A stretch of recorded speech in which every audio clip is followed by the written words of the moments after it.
കൊളോസോസ് 1:12.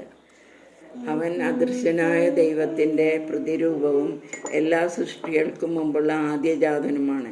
കാരണം അവനിൽ സ്വർഗത്തിലും ഭൂമിയിലുമുള്ള എല്ലാ ദൃശ്യവും അദൃശ്യവുമായ എല്ലാ വസ്തുക്കളും സൃഷ്ടിക്കപ്പെട്ടു. സിംഹാസനങ്ങളോ ആധിപത്യങ്ങളോ ശക്തികളോ അധികാരങ്ങളോ എന്തുമാകട്ടെ, എല്ലാം അവനിലൂടെ അവനു വേണ്ടിയുമാണ് സൃഷ്ടിക്കപ്പെട്ടത്. അവനാണ് എല്ലാറ്റിനും മുമ്പുള്ളവൻ.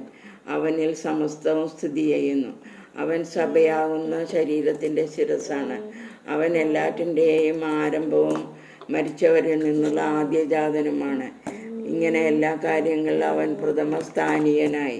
സ്വർഗത്തിലും ഭൂമിയിലുമുള്ള എല്ലാ വസ്തുക്കളും അവനിലൂടെയും അവനു വേണ്ടിയും അവിടുന്ന് തന്നോട് അനുരഞ്ജിപ്പിക്കുകയും അവൻ കുരിശിൽ ചിന്തിയ രക്തം വഴി സമാധാനം